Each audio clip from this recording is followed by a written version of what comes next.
You know, I used to walk from Glenora to my high school in town because there was not enough money. Here at this university, austerity, because the structural adjustment program, which was adopted in October 1989, started to affect us. Were the first victims of structural adjustment program because the retreat of the state from funding education and health was being felt by ourselves.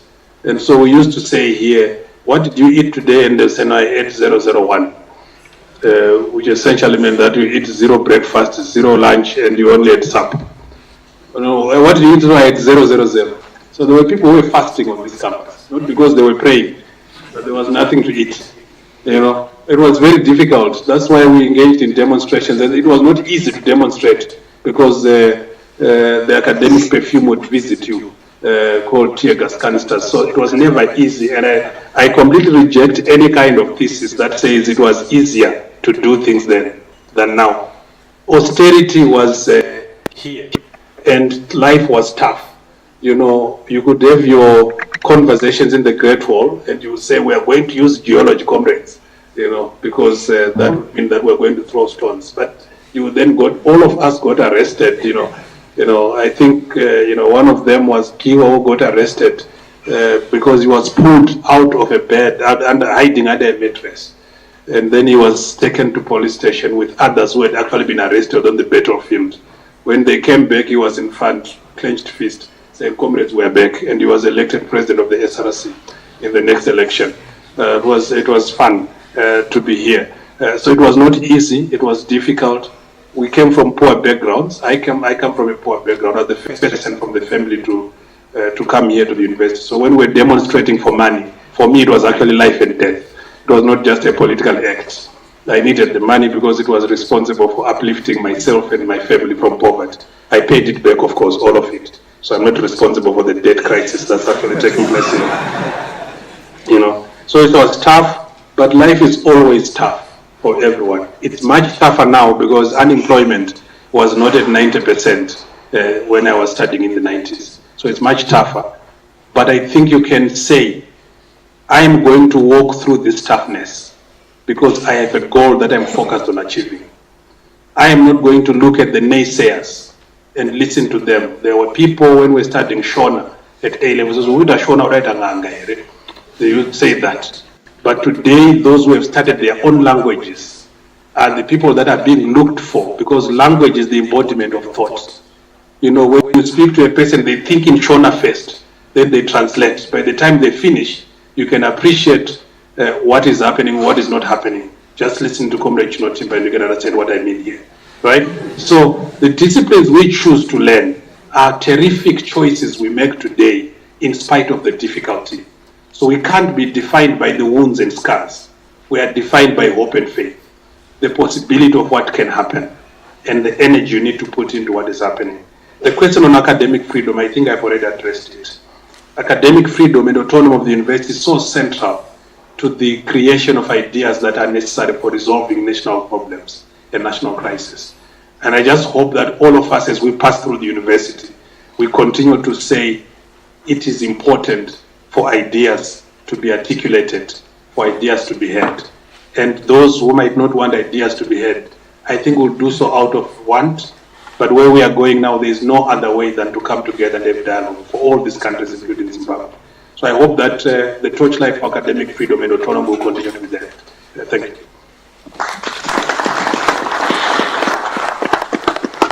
Right, before I call the last two questions, maybe just a little bit of a follow-up question on what Julian has been asking is on the professional challenges as an economic historian.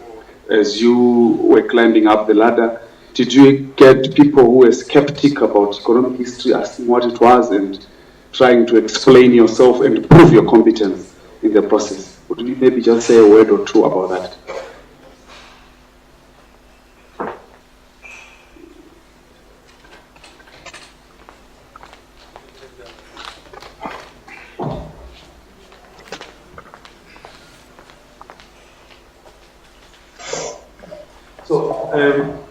Well, that's a good question. I think that there are a lot of skeptics that will say to you, First of all, they will hear what you are saying, and then they ask you what you studied. And then you say, I studied economics. Then they don't know what you're talking about. But they like what you're saying. And they in fact respect what you're saying. But they can't understand what you studied. Right? Because when you study economics, it's a very multidisciplinary study program. You know, we understood legislative making, law making in Zimbabwe, law making in East Africa, law making in West Africa and Latin America. We studied constitutions, right? We studied economic policies. We studied social policies. So the culmination of all that speaks to you when you are doing a job. So when I went to work as a research and policy officer, I was capable of doing research because that's all we were doing, right? I was talking about the boxes we used to be given by Dr. Mtisi to read them and analyze what was in them. And Dr. Machinga used to give us books and say, you are going to critique this book.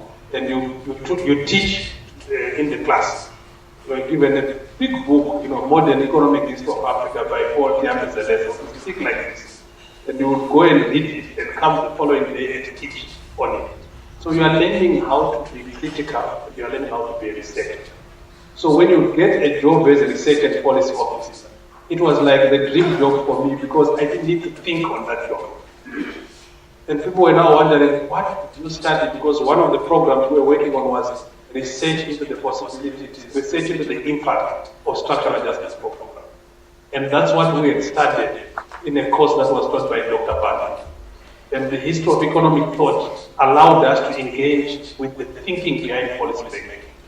So when you are actually working, when you are doing the job, you are admired because you are more eclectic than people who have got cultural learning style. Like I studied law or I studied economics. You studied many things. Your role now as a professional is to bring those things together so that you can answer the skeptics. But as you go on with your work, more and more people want to know what you studied, what it was. Can I do that? Where do I go? And so on. And you start to become an advisor, a mentor, and so on. But of course, you have to pass through that professional skepticism. When I went to USA, I was running a governance program. I was a senior democracy advisor and governance advisor for them. And I had a budget of about 5 million. So first of all, I did not study finance in terms of counting money. But that's why you're a finance officer. The idea there was to think about projects of development in Zimbabwe. And we support Parliament. And because I studied, answered, in Parliament when we were doing economic reform, I knew that the Legislative Assembly reports in what was called special collections were diminishing in number. So one of the projects I invested in was to support the answer, which is the document that captures parliamentary intelligence, and then support those committees. So it became very easy because in my studies, I studied institutions of government. And when I went to work at the Open Society Foundation, essentially for George Soros, one of the wealthiest, the billionaire who founded this foundation, it was now an economic government. So I was now in my moment because it was much more economics, it was much more economic development mentality. There you didn't even need anybody to ask you, you just felt that it's economics or economic history. And you start to give the discipline weight because you are a reference point for ideas. So you will face skeptics, doctors face skeptics, who are saying, where did you study? I studied in Cuba, don't cooperate. Geographers face skeptics. IT people face skeptics. Right? If you want to still like data, and so on, I think the doctor is a very normal Christian. I want to support you. So we always face these skeptics, but I think we must understand what this discipline is. We must understand what our role is, and when you start talking about your role and doing your work, you actually begin to become a very influential person, because that's what you are to become at the end of the day. And I must also add that I am not an academic myself, so that's not to share this thing.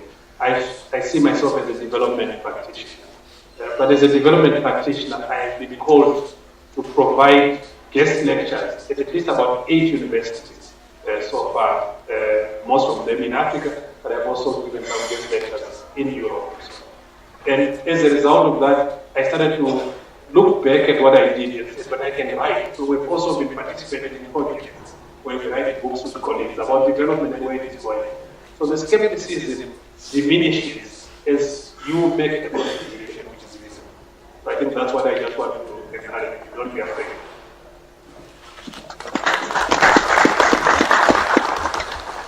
Right. There are two very quick questions. Very brief. Very brief. I'll start with the two young men here. Unfortunately, we are running out of time, so we will have another round maybe after lunch. But for now, we need to go on with the program. So just two quick questions.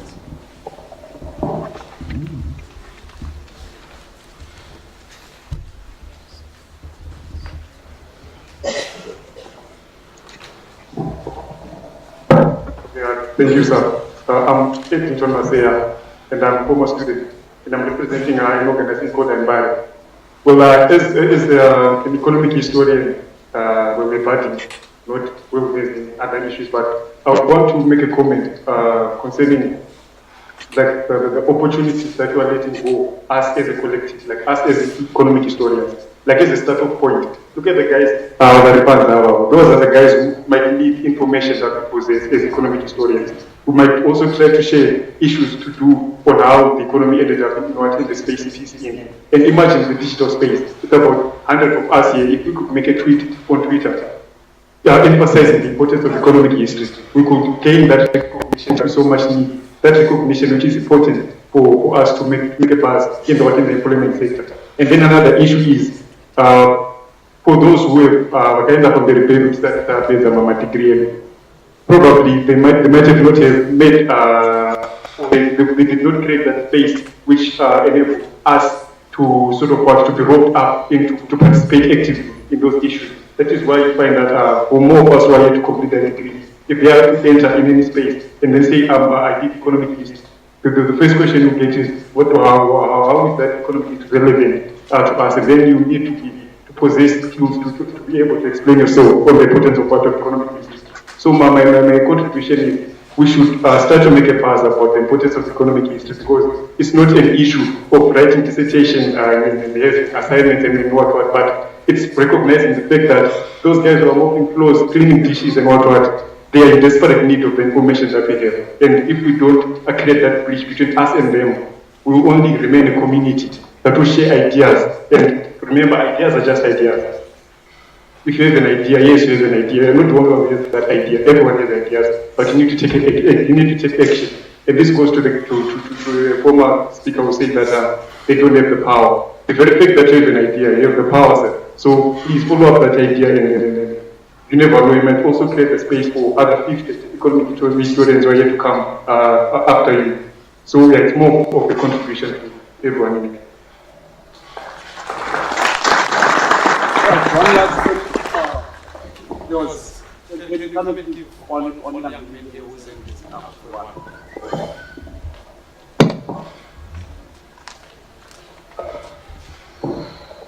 Okay, thank you very much. My name is Bright. I'm a recent graduate in economics with Midland State University. Mine is more or less of a question but a contribution. But firstly, I would like to probably a correction when you say economists are terrible at making decisions or probably forecasting. I would like to contribute that I think economics and economic historians are interrelated actually, and in the current economic situation, rather we do not really have models that recognize our programs as economists or as economic historians. Hence, it is important to interlink with the business so that they see the relevance in us as economists and as economic historians. Because as I was following up your speech, most of the guys you learned with who did economic history, you have jobs outside of Zimbabwe. Does that mean in Zimbabwe we do not have opportunities for economic historians, or rather also opportunities for people who studied economics? Because I'm one of the guys who are facing challenges to get employed in the private sector, because when we go to the NGO sector, when we are looking for probably monitoring and evaluation officers, as economists and economic historians, we have opportunities there, but your degree program is not even business. So how best can we make sure that the business world know of the relevance of our degree programs? And as economic thinkers, not in chapter, I think it is very relevant that as an organization there should be some sort of relevance on how we interlink with the business sector so that they take the ideas that we have and also they recognize the relevance of our degree programs. Thank you.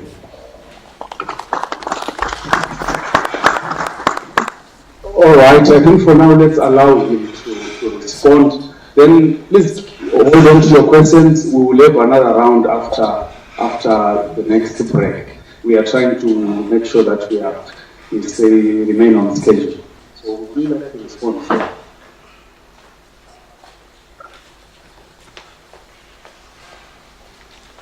Yeah, thank you, Chief, for the spirited defense of the economics as a discipline. I think I completely agree with you that ultimately it's the convergence on the one side, the knowledge of economics, including studying patterns, theory, models, and how they impact on what we observe and how we can influence outcomes in an economic system.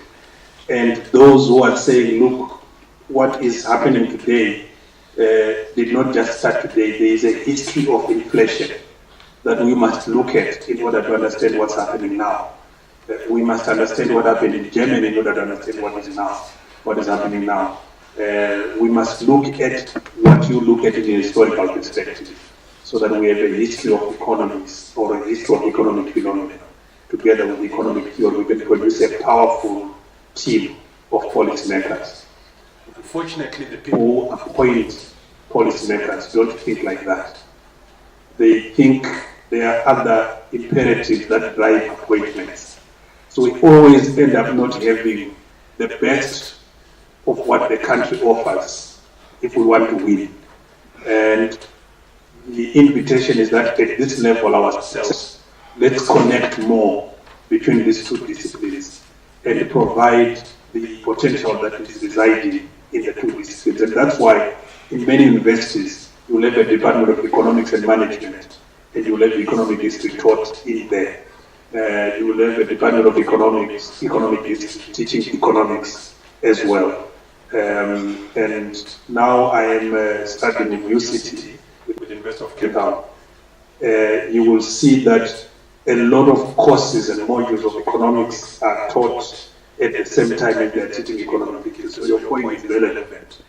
The team here and the platform of rethinking economics can actually come up with models we can use and then demand that to be implemented. Nothing can stop an idea whose time has come. On the question of opportunity or opportunities, and you also mentioned social media. I've been tweeting, I tweet, so if you want to follow each other, I'm on @JeffrosM on Twitter. Let's follow each other there. I sometimes tweet on economic history. Yesterday I was tweeting on economic history. There was a lot of response. We need to own the public debate. We need to influence the public debate. We need to write, and when we write, we need to publish. When we publish, we must then disseminate. That is the only way we can begin to announce presence and take clear positions around the conference table as people are providing solutions. So you put the case very well. I don't think that there is need to add about seizing the opportunity.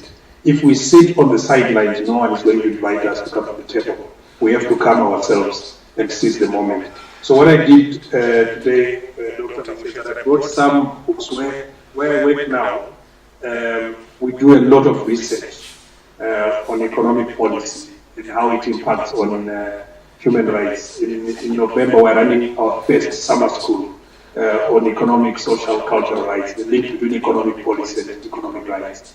And part of our production, I'm giving so that the department can have books, including those speaking. I think they would like those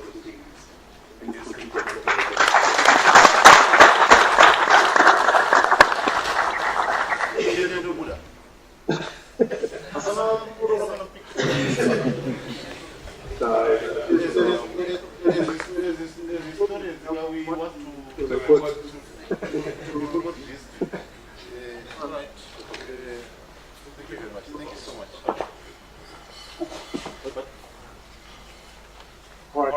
Thank you very much. We're running out of time, so please hold on to your questions. We'll have another question and answer segment, and please do be here to take your questions. Right now, we want to move on, and I'm going to invite our second presenter for the afternoon, and allow me to welcome Ms. Bongi Mauye, who is a gender commissioner, as you've heard. She's a commissioner with the Zimbabwe Gender Commission, and she's also a PhD candidate in the Department of Economic History. She's going to speak to us briefly, after which we will have again another question and answer segment. Let's put our hands together as she comes forward.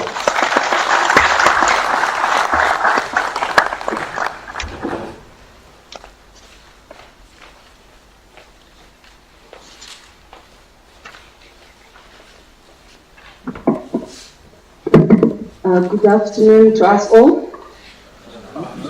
I want to respect the Director of Ceremonies, the Chairperson of the department, and above all my lecturer, Dr. Mtisi. He's the one who recommended my recruitment, because when I came to the University of Zimbabwe, 1985, I was coming from a science background. I did chemistry, geography, and biology. I've been given a position in the Department of Biology to do biological sciences. But I was thinking, do I want to continue with biology, or I want to do something else? So I left the department, I think it's somewhere that side, and I went to the Faculty of Arts. So when I went there, Dr. Mtisi asked me, you have science subjects, why do you want to do arts? And I said, I just want to try it. I want to see whether I can do it. Then he said, we are going to monitor you, because normally we take only people who have done arts at A level. So we are going to closely monitor you, your performance. So I'm glad Dr. Mtisi today I'm here as an economic historian, even though I did science. So there are so many options. So I'll just tell you a bit what I have done after I left university. I must say that we are one of the groups which was very fortunate, because during that time it was luxury to be at university. We were given the half loans and half grant, and during that time there was good payout. I know some colleagues who got married using payout at university, and others sent their siblings to school because the government was giving us good payout. I used my payout to help my siblings as well to go to school. So it was good time to be at university. And the food that we were eating during that time was really good food. And accommodation was also good. And during those times, we were at Carsondas, I don't know if it is still there. And we were the first group to stay at, it was called New Complex 2. New Complex 2 that time was being occupied by girls. So we had a nice time when we were at university. But there were still strikes. Strikes were still taking place. I remember during the year Samora Machel died, there was a lot of tear gas here and in town. And we were part of the people who were running out. So when I left university, there were a number of options that were available. Like I said, actually there were a lot of jobs during that time. So I was offered a job with Barclays Bank. There was also a job with Ministry of Finance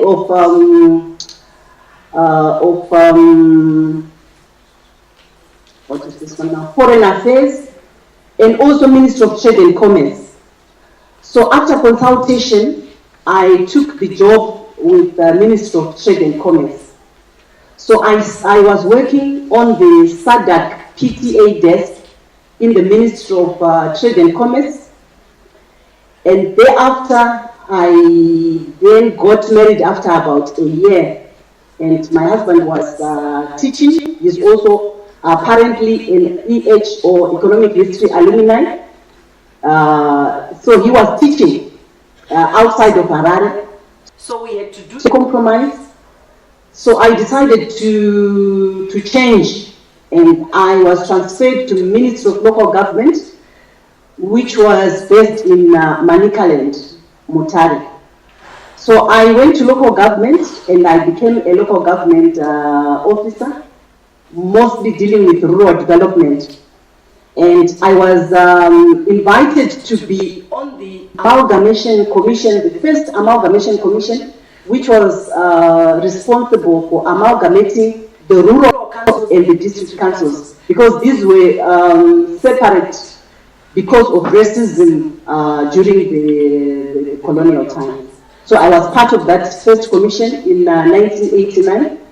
And people will always used to ask me, whose secretary are you? Because I was very young and I was appointed to this commission. And there was this thinking that for you to be on any policy-making body, you have to be a male and you have to be older. So I always had these questions asked. Thereafter, I worked in this ministry, mostly in rural development, training sometimes chiefs, doing research on chieftaincy and so on. So I rose through the ranks from local government officer, senior, until I became a deputy provincial administrator. So in 1996, I was appointed to a project which was doing capacity building. So we were like consultants to government, and I was appointed a team leader for Manicaland. So I worked there for about 3 years, and actually before that, in 1993, I was given a scholarship to go and study. So I went to study for a master's in the UK. And there I did a master's in gender and development. And during that time, that is when I actually realized that the background of economic history is very strong, because most of my colleagues who were doing a master's from different disciplines in the School of Development Studies at the University of East Anglia had a lot of problems. But because of the multidisciplinary nature of economic history and the good background that I had, I actually had a distinction for my master's in 1994. That's when I graduated with my master's. So I went back to the Ministry of Local Government, and then that is when we were in this project. So as we were in this project, with my new acquired experience, I was appointed to be the gender focal point. And during that time, that is when a lot of women's rights issues were being talked about. So I was the focal person for Manicaland. So 2 years down the line, I then shifted to the NGO world. I was actually headhunted, and then I went to Harare, and I was then working for this NGO, a Dutch NGO. And again, because of my background in economic history, I was able to do a lot of analysis, social analysis, economic analysis, political analysis in the work that we were doing. I was posted to, I was stationed in Harare, but I was responsible for Matabeleland North and South. So I would travel a lot to Matabeleland and so on. And then I was headhunted again, now to the region. So I was posted to Zambia, and there I was working as a programs development manager for a province which is very close to Angola and the DRC. And there we were doing a lot of research, looking at the context and looking at what kind of programs we could develop. And my program in the northwest of Zambia became what was called like a shining example of a case study. And a lot of people would come to look at how the programs were actually very much interlinked. And I attribute this to the background that I had in economic history. Later on, I was then promoted to go to Lusaka, and I was now in the part of the regional team, responsible again for developing programs, linking with other development agencies. And I was roped in to actually develop some of the UN programs which we're doing jointly in partnership with the organization that I was working for. So I was also part of the knowledge and learning programs that were part of the region. And then because of the work that I was doing, and I also excelled and I was headhunted again to be part of the headquarters staff. So I negotiated, because my family was there in Zambia, so I negotiated that I'll be part of the headquarters staff. Our headquarters was in The Hague. That I work from Lusaka. So I was part of the headquarters staff, but based in Lusaka. So I ended up staying in Lusaka for almost 12 years, doing, of course, different things, as I've mentioned. So in 2012, my church recalled us to come and assist the church in establishing the university.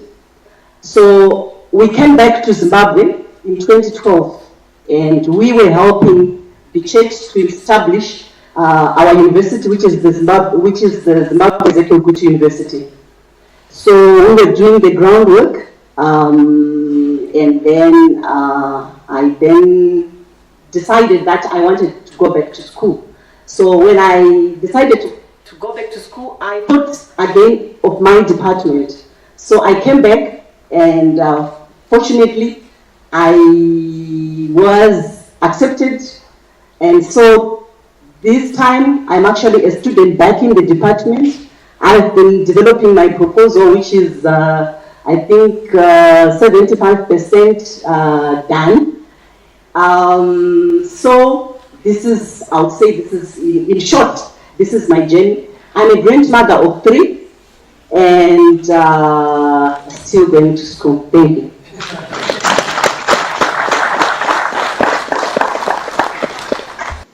Thank you very much, Ms. Mauye. I'm going to again maybe allow 3 or 4 questions. May our brother here help us. There's a question at the back there, Mr. Shirau, then another one here.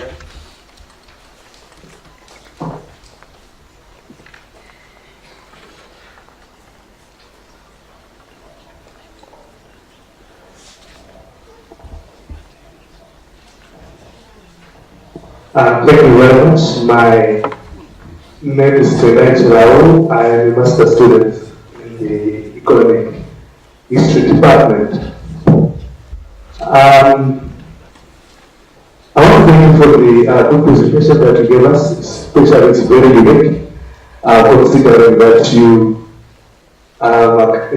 came from the background of being a science student and to do economic history. I really want to appreciate the fact that you worked in government, NGO, and now you are NGOs and you are now a commissioner. But I have a question. Probably this question is directed to the 2 presenters.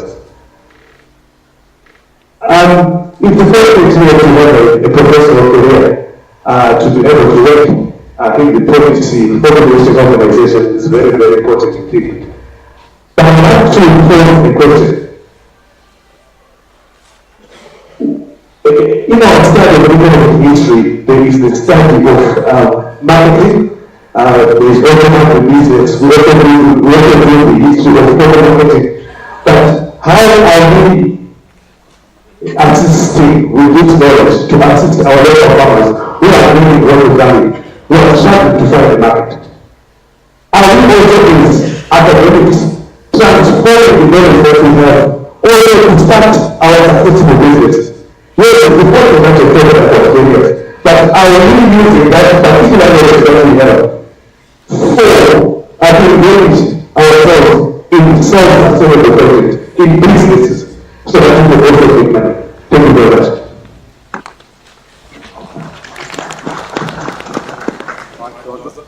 There was another hand here, somewhere in the middle.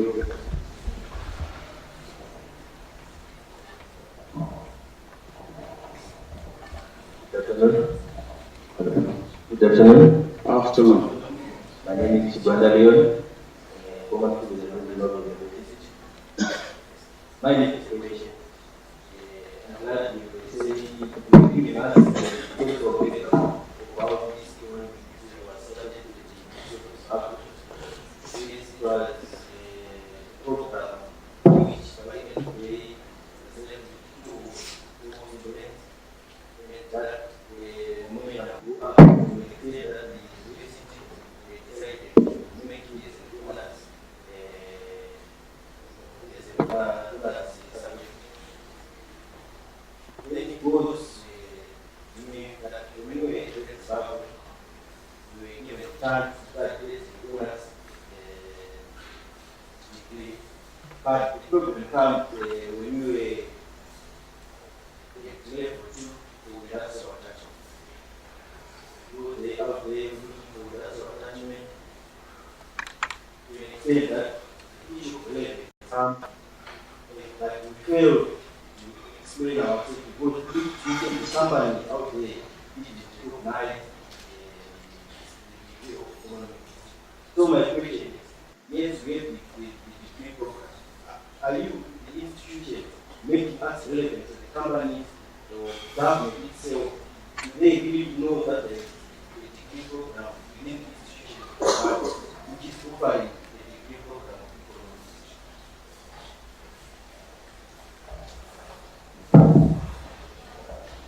Any other question?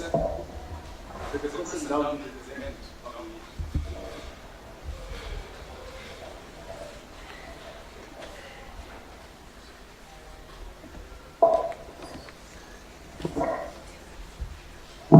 Yeah, good afternoon. My name is Angel Brenigo, and an economic history student, part 1-2. Okay, after having taken all this information from all your presentations, I would like to know that after you've got into the job market, you realize that the economic history dealing with dealing with people's lives, like everyone's life is like on your hands. You're like a medical student. So what are the principles in maintaining that power, in making sure we have seen many people with power before, but as for you have been inspired seeing that you are here today, what are the principles in trying to maintain that power and what it takes to actually identify mentors as for our students? Thank you. All right, I will allow Ms. Mawe to respond to some of the issues raised. You can respond from the microphone will come. Okay, thank you very much for the questions. How to do business after EH? Well, I think perhaps we are not the full representation of what EH graduates have done. I know of a number of people who have been doing different things, including their own businesses. Perhaps on that note, we are not a good representation. But certainly, I know of people who have done business after. We actually do have the skills to be able to go into business and also to support through consultancies to be able to do that. And actually have been a consultant in agribusiness, in gender, and other areas, using the foundation that I have in economic history. So there are a number of streams that we can actually go through. The second question about failing to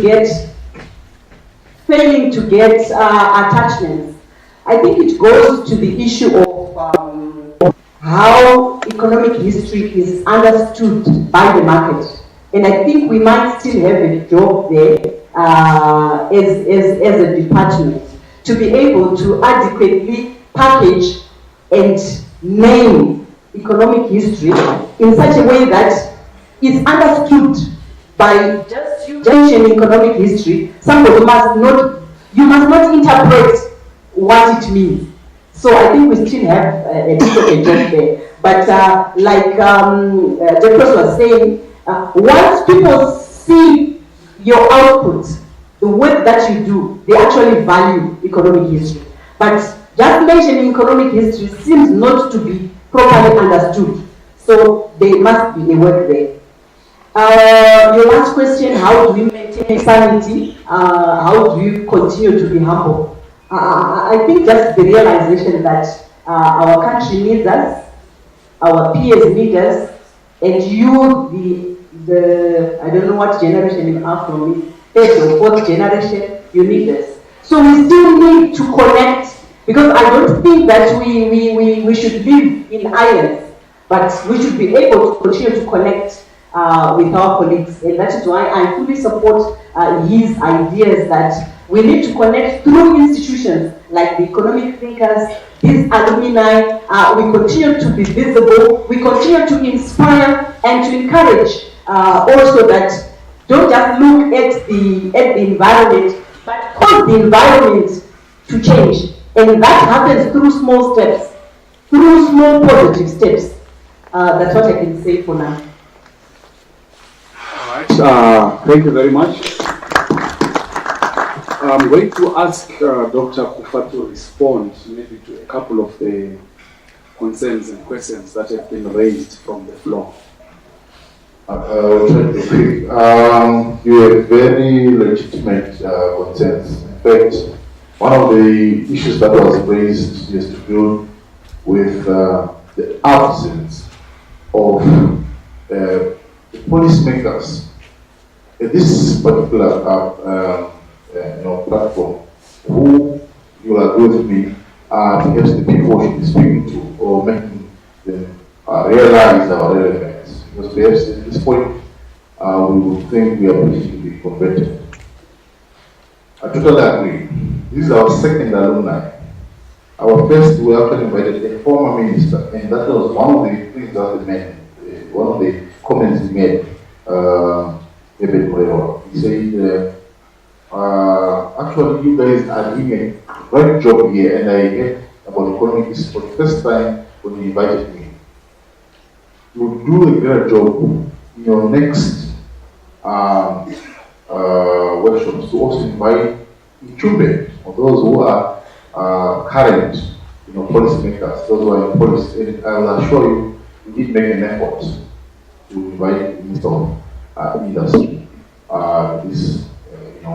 Even then, we did invite the Minister of Finance, and so forth and so forth. But sometimes there are things that are beyond us, right? When we have these great ideas, we want to invite these great people, there are things that may happen along the way that will be beyond us. But this does not stop us to make the buzz, to make the noise, all right, until we are here. So this is exactly what we're doing. We are making the noise until we're here. But issues what ourselves are also a problem, because we have students in the department, over 200 students. They didn't pitch, right? Also of them didn't pitch. One and two, those who did pitch, they pitched very late. So we don't take ourselves serious as economic historians. And then we expect the world out there to take us serious. You get what I'm saying? It's just ourselves, we don't have faith in what we do and what we seek to do. Alright? We don't have faith in ourselves. Even the moment we are asked, you're going for you're looking for an attachment and so forth, and they ask you about your discipline, you stammer. I remember talking to an honor student with that EH, first year, second year, third year, and they become a special honors and they finished and they graduated. And they came to me and said, I have connections in the mining sector, and I've been asked, where can we place you with your degree? You share your teaching. Honestly, you know, they've asked me, how can where would we place you in my mind? You know, then I gave up. I just went to my seat,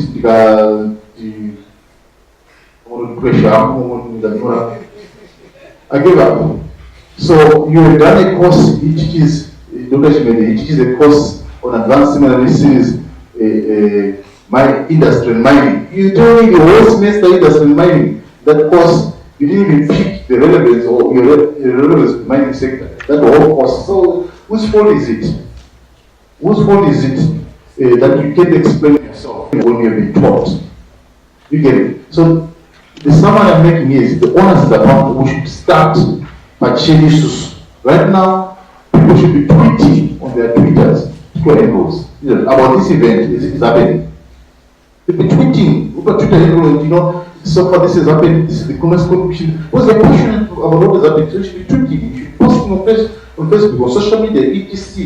Taking so and so, taking your friends, the alumni, you should have here, etc. So the next time we went another alumni, well, this will be an annual event. We have, you know, a lot of subscribers. So it's best to start with us. By the time we then make noise in that buzz, loud enough, they will hear us. We'll bring here the president to talk to us. And we tell the president about where they are going wrong, if at that point they are still going wrong with the economy. You get what I'm saying? Thank you. Thank you very much, Dr. Abupak. Maybe just as I was talking about social media, I was unfortunate enough to be following some of the status that I'm seeing on WhatsApp from people in this room. I'm not going to go far with that. It's disappointing. Anyway, we are going to move on with our next presenter, unless there's anyone something burning, really burning, that they say I can't even sit still. Anyone's anything burning? Good, none. I'm going to invite our next presenter, and we are going here to have a representative from the Community Savings and Credit Bank.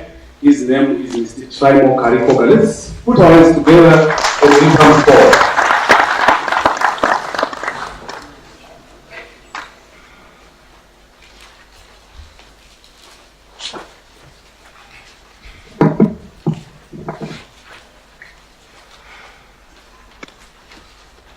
Good afternoon.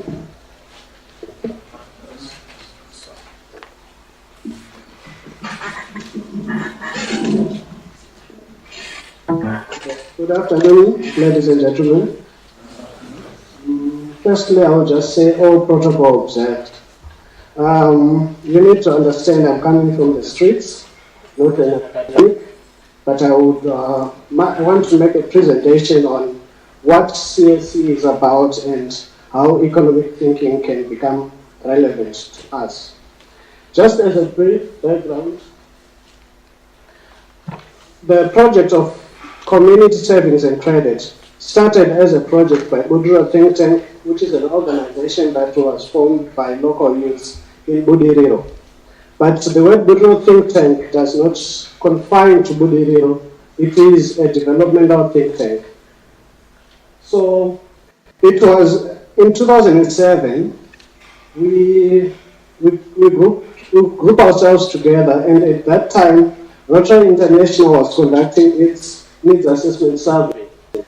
And on that particular, I'm just trying to link how economic research and economic thinking led to the formation of Community Savings and Credit, and how you as academics can come in and try to assist in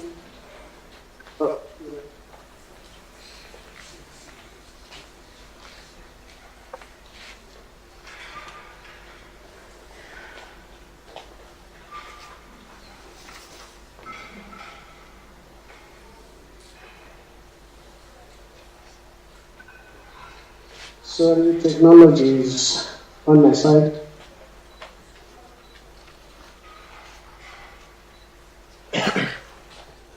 So,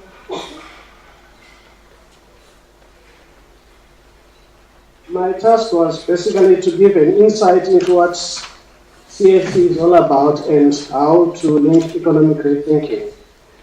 As I have alluded to, the background is that as a community, as community residents, as youths, we came together and said, what are the challenges that is affecting us? And at that particular time as well, an international organization was looking at carrying out a needs assessment to try and find how they can assist us. So during that particular time, we also had a project called UTT Youth Interact Center. Within the Youth Interact Center, we wanted to find out how we can actually train the youth in terms of economic issues, how we can capacitate ourselves and use our talent, social and economic talents. Then maybe we move to the next slide.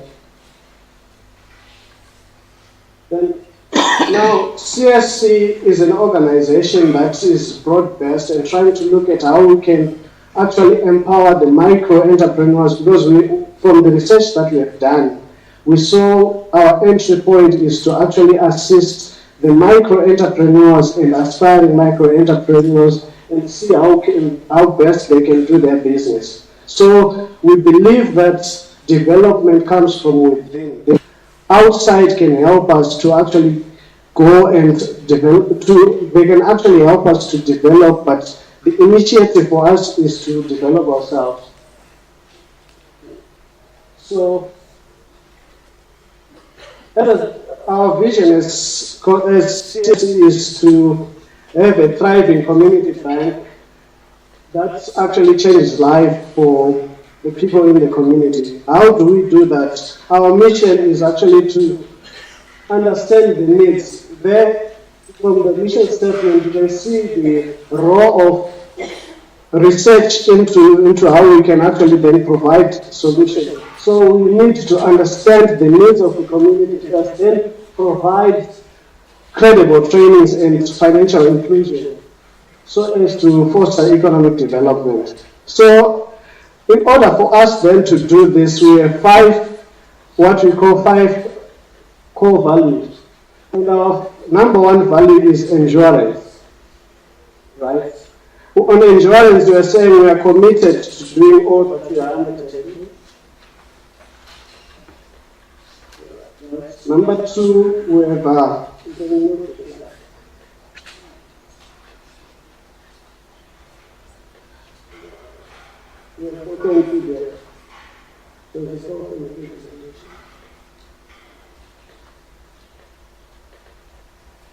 basically, those are the five core values that we have as an institution to see how best, in whatever endeavor that we do, we're going to look at are we answering to our core value. For any intervention that we do, we look at is it answering those five core values for any activity that we do. If it is not in line with these five values, we will see ourselves not doing justice to the initiative that we do.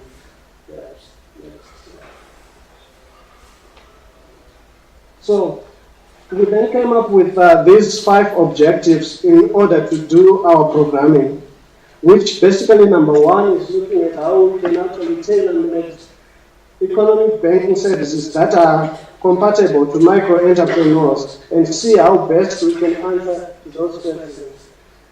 And as an organization, the second objective is to look at how we can actually help in manufacturing, production, and industrialization. Please note, this is not at a macro level, it is at a micro level. Then we are looking at the involvement of banking into microfinance. So how do we also do the fourth objective is to look at how we can select the micro-entrepreneurs and aspiring micro-entrepreneurs and then provide the training after we've done the need assessment survey. So the fifth and final one is to set what we call micro-business centers that will then foster economic development services. So, who are our clients? Our clients, the two broad categories are the current micro-entrepreneurs and the aspiring micro-entrepreneurs. But the subclasses are those that are into ISOs, internal lending and savings, and also the poor and destitute. We are looking at how we can actually have a financial system that includes the poor and the destitute, because they need to be included in the financial mechanism. Cooperatives and associations are some of the clients and beneficiaries that we target. Next.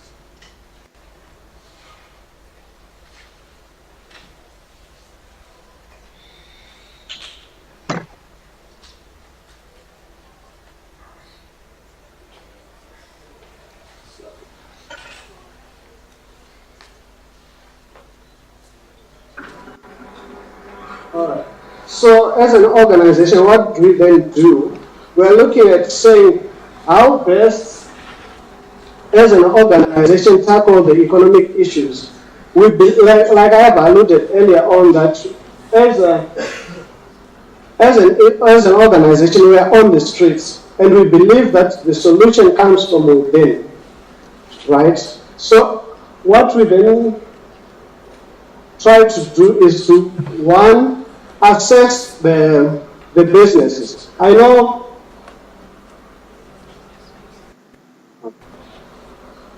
we then need to assess the business of the clients, right? So what we then did from 2009 to 2017 was a way of research, which was on the ground research, to try and find what is the real problem that we would want to solve as an organization. So the problem that we then realized is that the poor and the destitute, which in Glenview and Budiriro, there are about 84,805 micro-entrepreneurs and 74,502 aspiring micro-entrepreneurs. Those micro-entrepreneurs have weak entrepreneurship, leadership, managerial, and are marginalized in terms of the financial models that are in place. So as that is also a major problem that we have noticed as a challenge. But how do we then look at trying to find a scenario where we're looking at, there are people who have made it in Zimbabwe, who have climbed the ladder within these difficult moments, and there are others who are aspiring, who are not making it. So as a situation, we're trying to say, how can those who are aspiring be linked with those who have made it? So as an institution, we're looking at how we can provide the actual mentorship of the students. Here we have a scenario where we have a 32-year-old lady who is a vendor, and she wants to rewrite her exams so that she goes and pursue her education. But at the same time, she's a single mother of 3, and she then started her vending businesses. But she's being driven by the fact that there are other ladies and other women who have made it in life, irregardless of difficult situation. So she hopes to then climb the ladder. And we have other people who have been actually put on forced retrenchment, and they have massive experience in their line of work, but at the same time they don't have opportunities to carry what they used to do, so they are also left with the option of vending.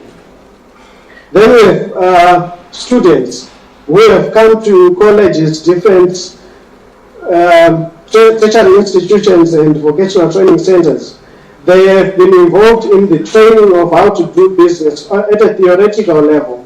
And they have also seen people who have done what they have done in business and making it successful. And their question is, how do we climb the ladder? So these people who have made it in life, though they are busy, they are also eager to see how they can contribute to the development of other residents or other individuals who are less fortunate, who are aspiring to lead and to be successful in their chosen careers. But they don't know how to link up, and perhaps if they are also going to network with them, the networking level or the networking space of those individuals are quite a few. So as an institution, we believe that motivation can actually push you as far as 1%, but through perspiration, 90% of perspiration will ensure that you become successful. And the problem is where the answer is. If we don't understand the problem, what the problem is, we'll never actually solve a situation. So for us, before we go into trying to solve a particular problem, we need to conduct a research. I believe that so economic thinkers or economic historian can actually come and say they are assessing what's happening on the ground and also link with what has happened in previous years and try to see how best they can actually provide solutions. So our model with regards to how we operate our business is that we do what are called community awareness and self-actualization. Because we believe as an institution that there is an assumption that people really know themselves or know their community. Yet, they know a little bit about themselves. Because if I'm to ask you, do you really understand yourself, or do you really understand the problem that you are facing or what you're doing? In most cases, people don't really know that, but they assume that they know a particular issue. But when they try to then solve it, you'll be going on a different route. So after the community awareness and self-actualization process, we're going to move on to providing credible and capacity building session where, as an organization, through the years, we've developed a training manual that is a 10-slide training manual for the beneficiaries that we provide. Then we move on, then after we've provided the training, we then move on to the financial inclusion and financial services model, where we then look at how we then finance your project. Unlike conventional banking or the other banks that calls for proposal, as an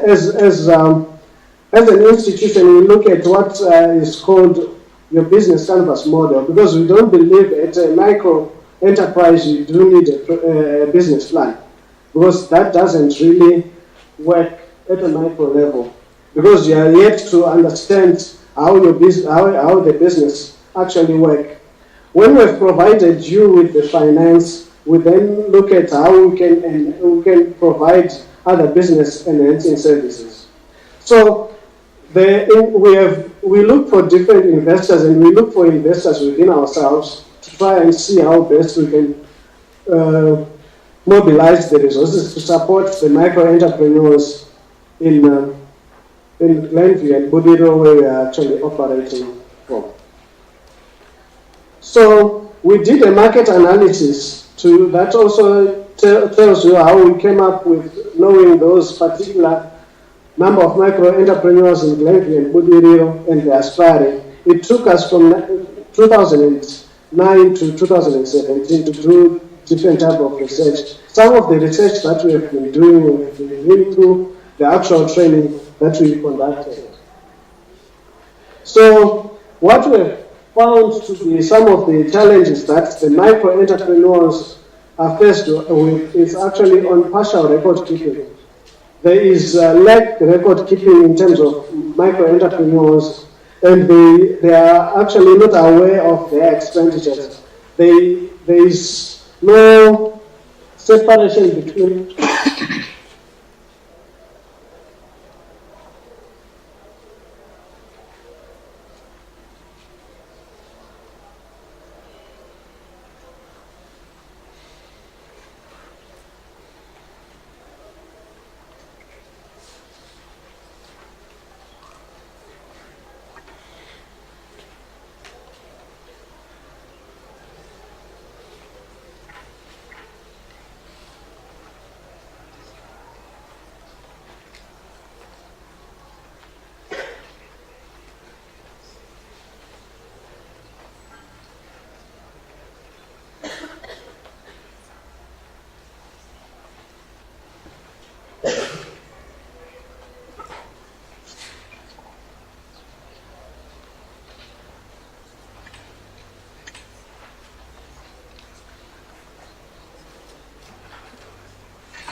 Okay, sorry for the technical challenges. IT sometimes actually let us down at some instances. So we have done, like I have alluded to, we have done a research from 2009 to 2017, and some of the research work or the methodology that we have used is actually the providing of the trainings and actually going and asking the entrepreneurs what are the challenge, how they are running their businesses, what they aspire to do. So, and also trying to find out what is the challenge between, or why they're not involved in the bank, or how they can actually make their entrepreneurs a success. So, in Glenville, Buteriro, for example, in terms of their revenue per week, the minimum that they generate per week is about 884,000, sorry. It was a number of micro-entrepreneurs. But about 1,780,905 is the amount of money they generate per week at a minimum, the micro-entrepreneurs. And on average, it's about $8,904,525 per week. This is the amount of money circulating within Glenville, Budiriro, in terms of micro-entrepreneurs. So as economic historians, how best can we try to find ways to promote such circulation of money within those two particular communities? Those are some of the questions that we might need to ask ourselves. And looking at their business in terms of market, their financial requirements, some of them, the minimum money they want is about $10 US, and on average $50. Some, a greater majority needs about $200 to do their business, whereas the medium, they need about $500, and a few minority need about $5,000 to do their micro entrepreneurs in terms of doing business. So we then went on to conduct business and try to find out how best we can support the micro entrepreneurs in Glenville and Budiriro. And looking at the number, it's too big for us to actually solve this, because we also need to work with other partners. So what we have been doing is now, this research has been done under a stable environment. And 2 weeks ago, things started to change. And we're now going into a crisis. How best do we then support the local businesses? So as an institution, we're saying, in terms of supporting the micro-entrepreneurs, the policy that we have just recommended is that we give financial assistance in terms of hard currency.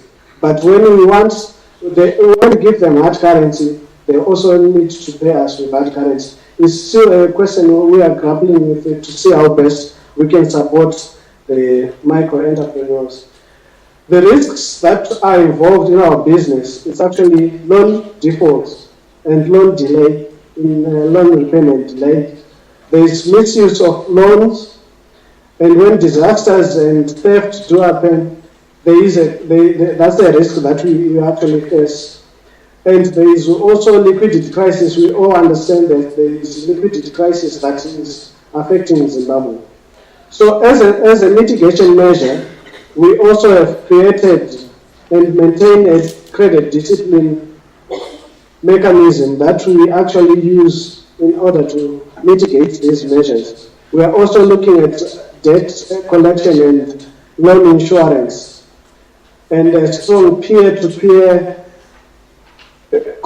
security in terms of the next person wants to utilize the money, so they will ensure that the next person who has collected a loan, they are using it effectively. So in terms of economic history, we also looked at the statistics in terms of Glenville, how we then come up with the average. We noticed, for example, like taking Shagarika Shopping Center, which has been on the media lately because of the cholera outbreak, as an example. There are a number of factors that actually led to that particular issue. But for example, in Shagarika Shopping Center service about 4 communities, that is Glenview 3, Glenview 8, Goodrow 1 and Goodrow 3. And of those, there are about 10,000 residents in Glenview 3, 5,000 in Glenview 8 that are actually going and be serviced on the economic hub of Shagarika. In Budiro, there are about 8,000, in Glenview 3, 4,500. And these figures, we did statistics where we worked with figures from statistics office, the Zimbabwe State's office, the district's office, and our internal in-house research. So on average, there are about 8.1% per family who generate income per each household. And basically, the number of individuals who generate revenue with that actually are being served at this particular community center is about 148,500 individuals generating revenue for about 412,500 individuals within that particular market. So in terms of revenue, I talked about the number of the money generated within the community.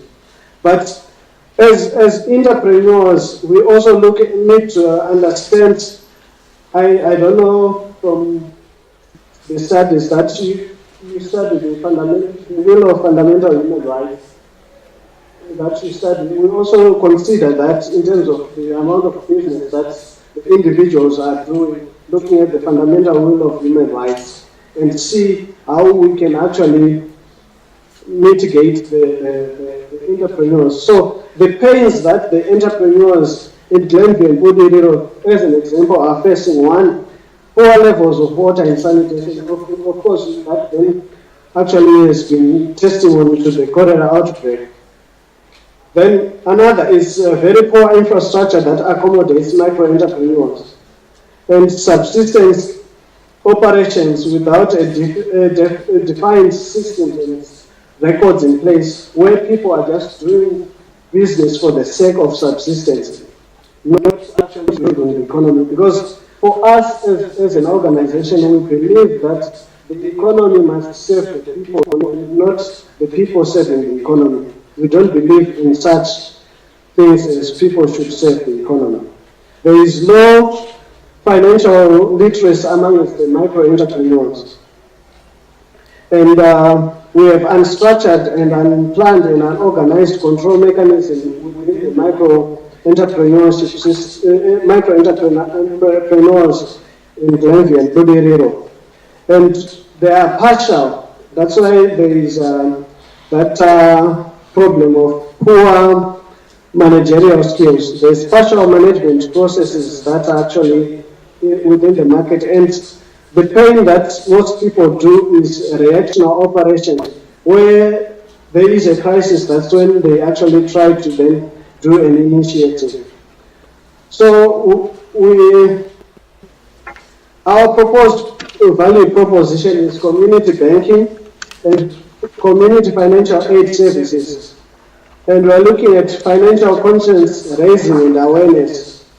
And building capacity and development, we are looking at value chain development and food fortification. And there is a concept that we are actually trying to test, which is establishing of a project stock exchange, where micro-entrepreneurs will be trading as a marketplace, and we are also looking at how best we can do community, social, and economic media production. I think those are the value propositions that we are doing as an organization. Thank you.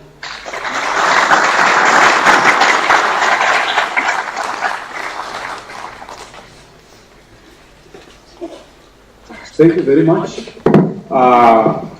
As we have been doing, I'm going to invite questions that will be there.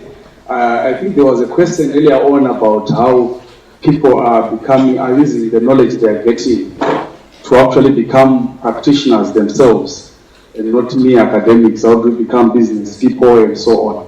Here are the people, if you don't have capital. He is here, he has given a talk. Are there any questions or issues that you think may be arising from his presentation?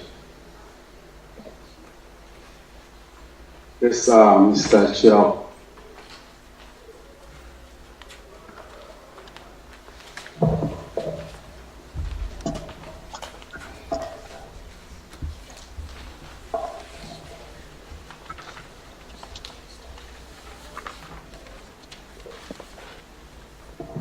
Thank you very much. Thank you for that presentation. Just a simple question, possibly I would not grasp some of the issues of the presentation. You indicated that in Budurio there are more than 84,000 entrepreneurs.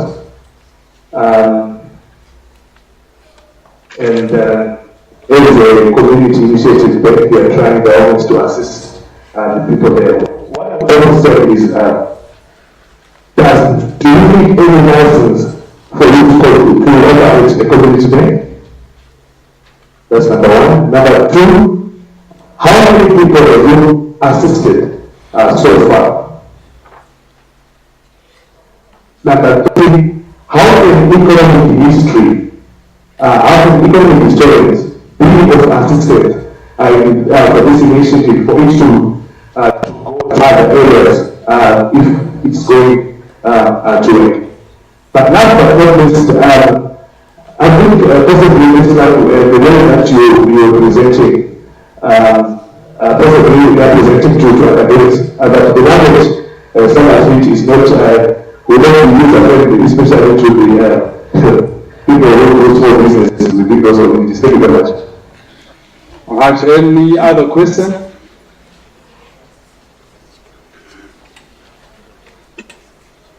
There are a couple of hands here.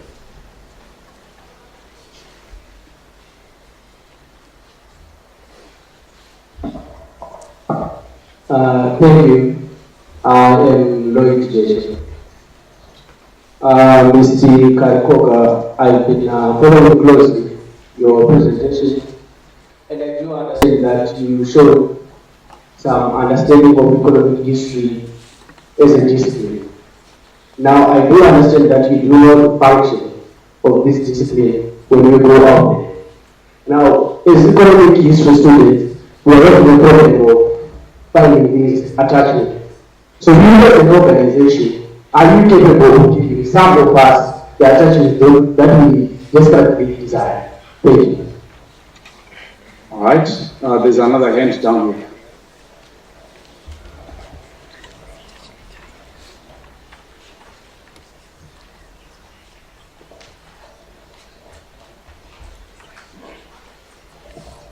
Okay.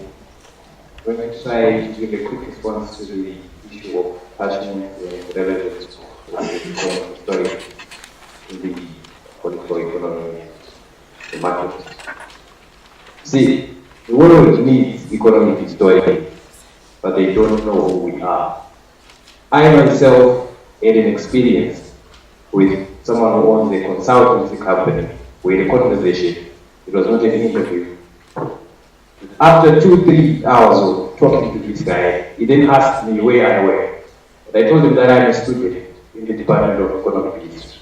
He had no idea what economic history was, but he was in agreement and he needed someone who knew things I told him that I knew. And 3-4 months later, he called me. There was a project which was being implemented by the EU in association with other regional partners. They wanted someone who can research. They wanted someone who was enlightened on gender. They wanted someone who did a lot of things. They wanted someone for a literature review. You could be employed just to come up with a literature review, something that we do almost every day in economic history. Then I went to that interview. In that interview, my greatest fear was I know sounded like someone who is, in court. Because almost everything that they talked about, I knew about. Almost everything that they asked me about, I had exposure.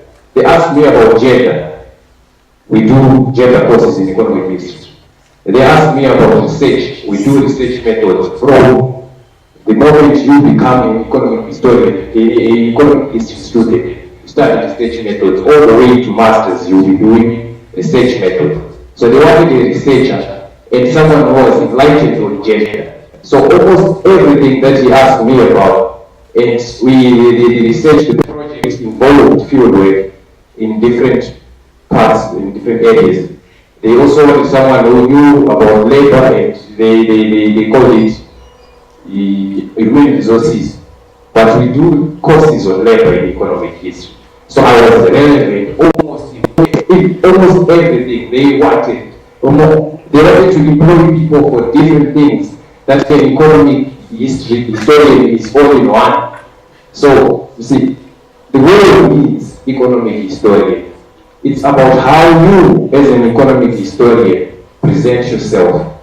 How maybe what you specialize in. Because we have gender commissioners, we have regional leaders, we have people in different fields. Yes, they come from economic history. So don't take the courses that we do in economic history lightly. Because when you talk to someone, he or she may like what you know or your intellectual capabilities, but they may not know what economic history is.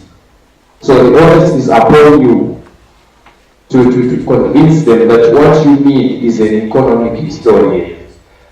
See, when I went and become part of this project, I met people from different fields and different backgrounds. The things that they had stress with are the things that you have stress with as a first year in the Department of Economic History. Simple things like making a presentation. You see, you're doing a research, a literature review. It may sound simple, but they employ people to do a literature review. See, some people do not even know the literature to consult, yet there's a topic. And as an economic historian, you do research methods and you come up with literature reviews in almost every course, though you may not call it a literature review, but when you are researching, you're doing that.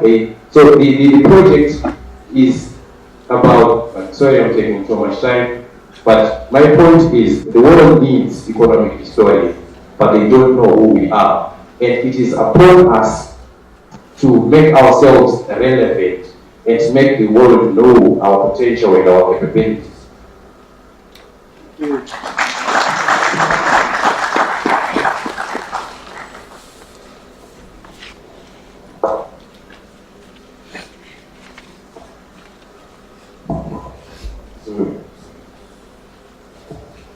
Yeah, I just wanted to ask whether that report is available, the one that the presenter was talking about, how we can access it. But also maybe, maybe not to preempt this question, but I think you were talking about capabilities. I think if you approach Caripoda, Mr. Caripoda, you'll find room for you if you're willing to work. Don't think about the money that comes out of that. I think it's about making yourself available. And I think there is much room that economic historian can find himself in such a project.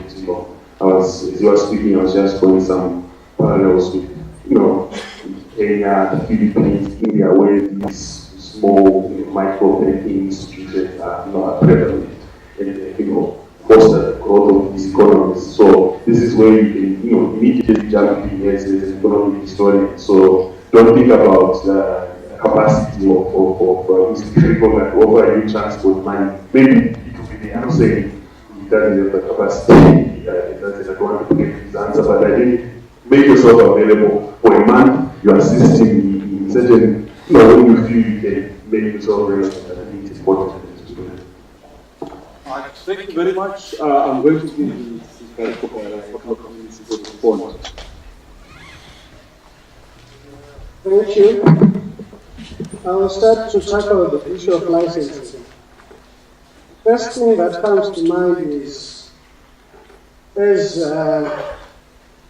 people trying to provide a solution, you first develop an idea and see how the legal framework works.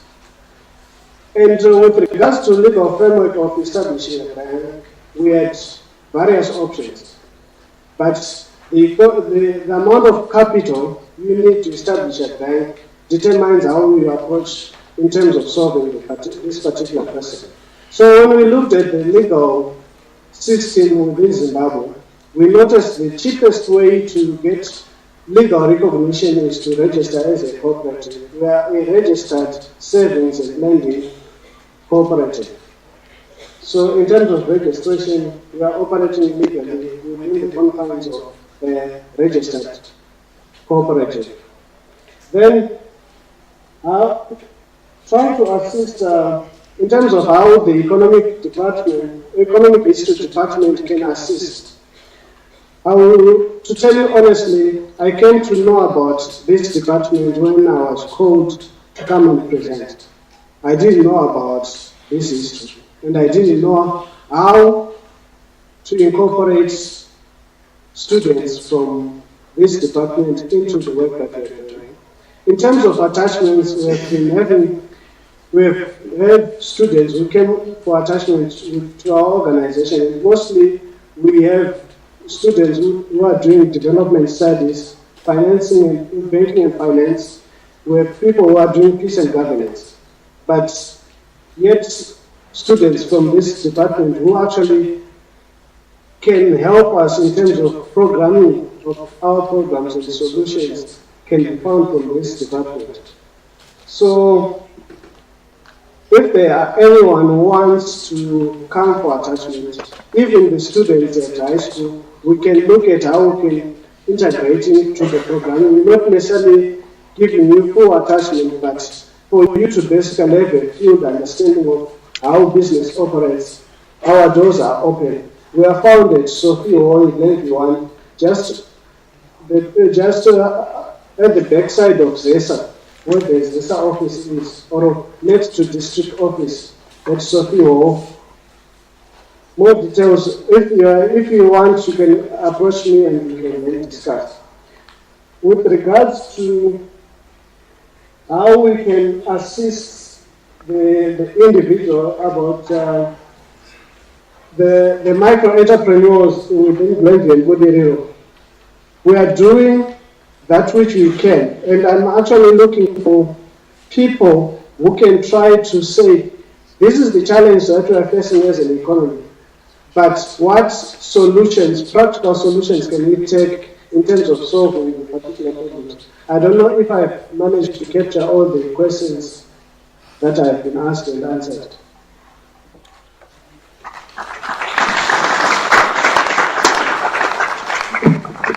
Right, thank you very much. I'm going to invite just two more questions, and this time not necessarily directed at Mr. Koga, but to any one of the panelists that we have here. We are just about to conclude this session. So if you have anything that is burning, maybe toward any one of the panelists, please raise your hand quickly.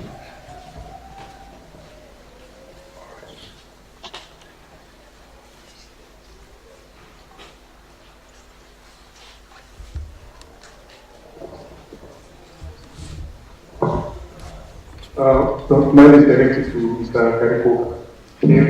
Then say maybe because the position of my question to myself and others might want to take an aggressive initiative.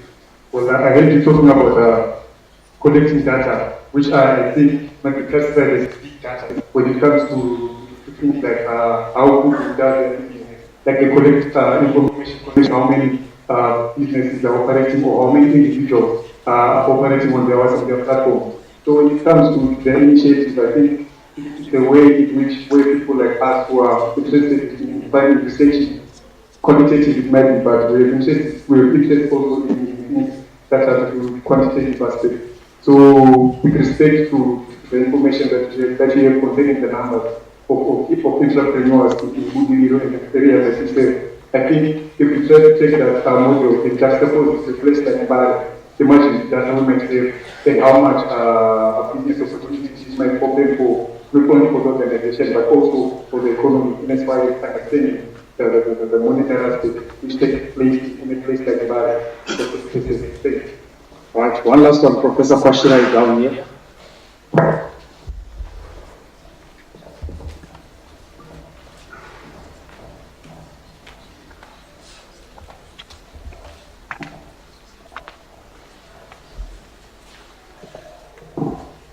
Maybe I should be asking this question. All the same, I'm asking to all four, not all four, but China. If someone who takes economic history struggle, that's the question. Thank you. Thank you very much. I will ask So panelists to say something either in response to the questions that have been asked right now and also just their concluding remarks in 42 seconds each.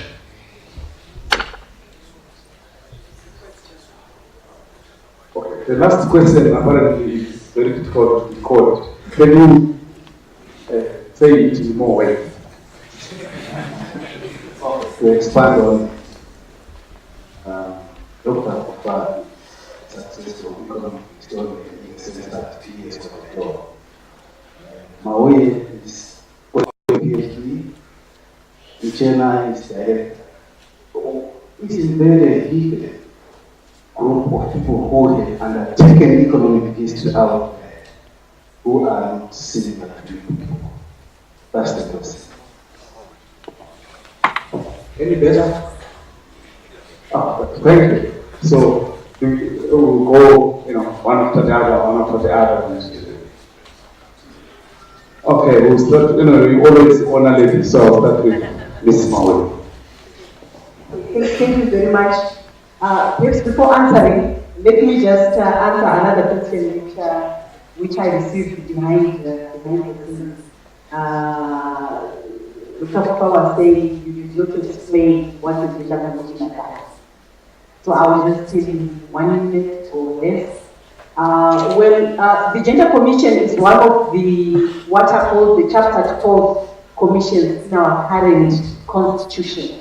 And these are independent commissions whose responsibility is actually to provide checks and balances to the executive, that is the government.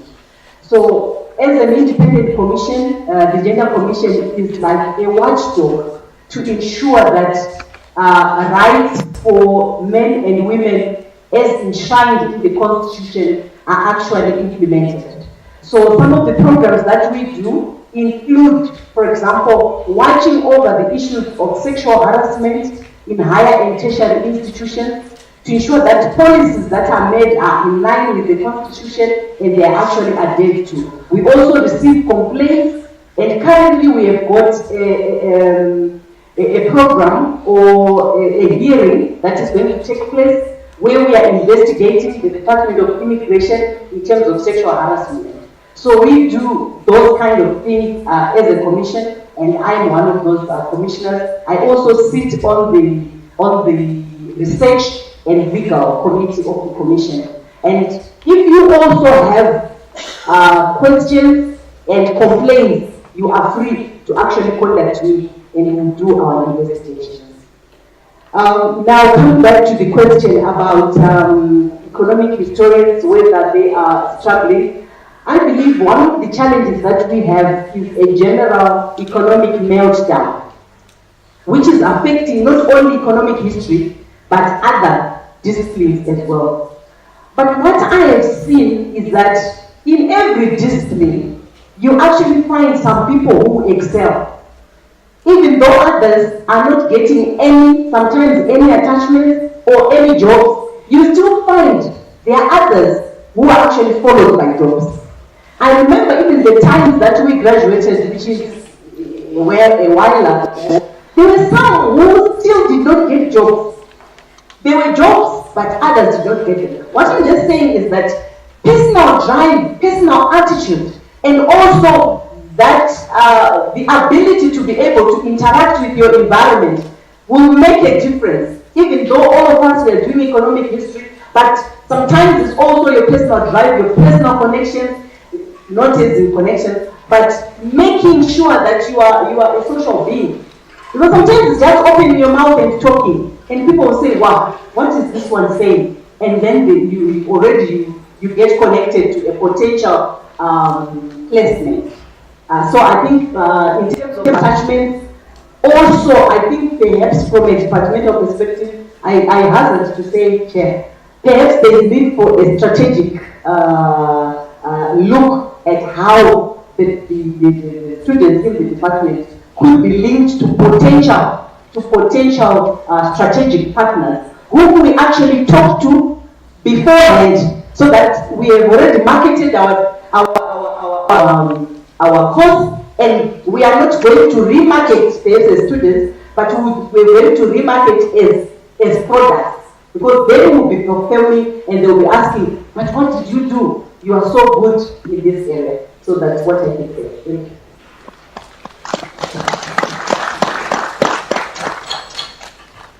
Thank you, ma'am. I think I completely agree with you on the issue of to answer Professor Bashir's difficult question. Well, in my class, there is no one who is struggling in my group.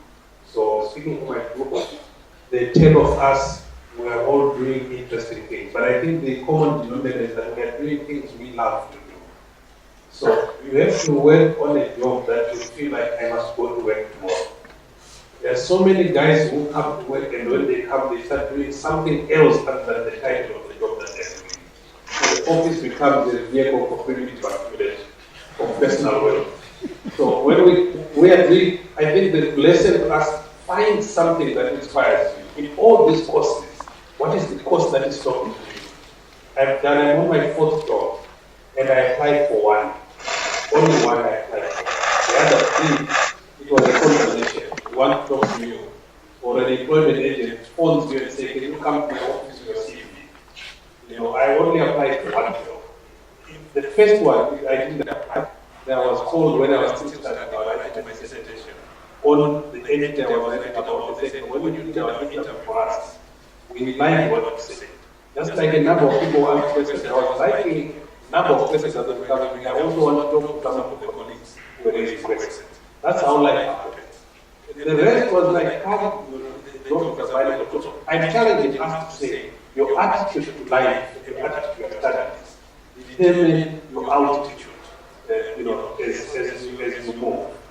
If you are always looking inside yourself and complaining and looking, living a coalition of wounded around you, in your class and so on, you are wasting your time by not investing in things that actually want you to long term. So let's try to understand, Zimbabwe lawyers for human rights does a lot of strategic public interest litigation. But for them to bring a case to court, they need research about the particular cases they are working on. So one of you must just write to Rose Hans, dear Rose Hans, the director of lawyers for human rights. I'm a student doing my final year in economic history, and I studied this, that, and the other. I would like to be an internship at your human rights organization. And you'll be absolutely surprised when they say you come tomorrow. Because people also are directors are looking for boldness, courageous people. Who is this guy who is writing to me in this wonderful English and citing books and so on? I want to meet them. And that's how life happens. So let's be bold, let's do what we want, let's knock on the doors. The economy is declining, so not everyone is getting a job. I have a lot of friends who studied engineering. When we were studying here, those who studied engineering felt that they were next to Jesus Christ. But there are a lot of them who are not employed because the economy cannot absorb engineers enough when only 10% of the population is employed. So we have a national crisis. But let's be one of the top 10% who are getting things done. So let's help each other today in the days to come. Thank you.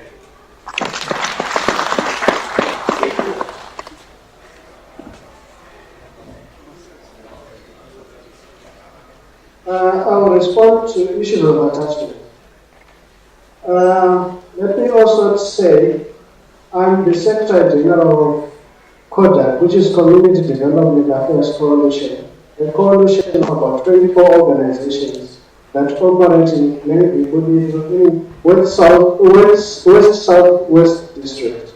And from what I've seen on the pamphlet, from the discussion that I've had, I don't see why you can actually not find place of attachment.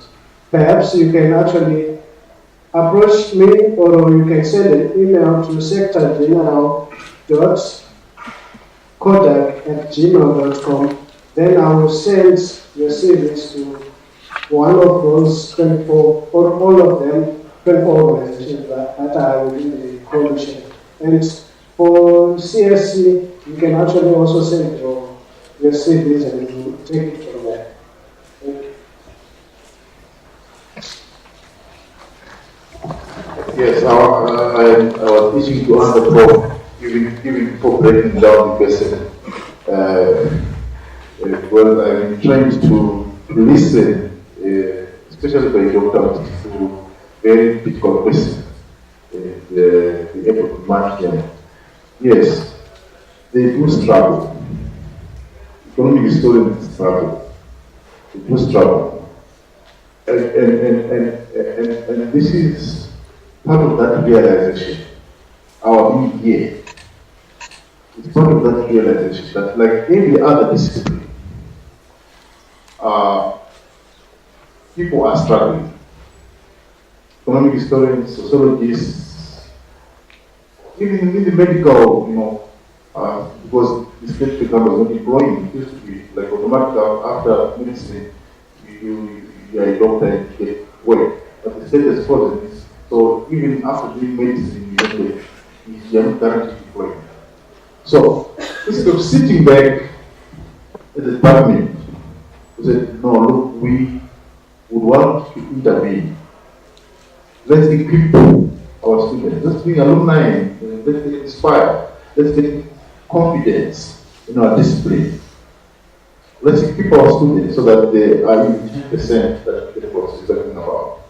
And apart from just teaching you in class, they think come, meet, mix, mingle, make connections, interact, network, create synergies. And it will be beautiful if the RTZ guys were here. There's some minutes of learning, there's some minutes of journalists. So we met all those. Alright? And these are the platforms we're giving to our students because we have come to realize that economic historians, like every other discipline, do struggle. But I could add that in my group 2, and I'm talking about the so-called G9, the 9 masters. And one of the G9 is Dr. Mike there, who is studying history. So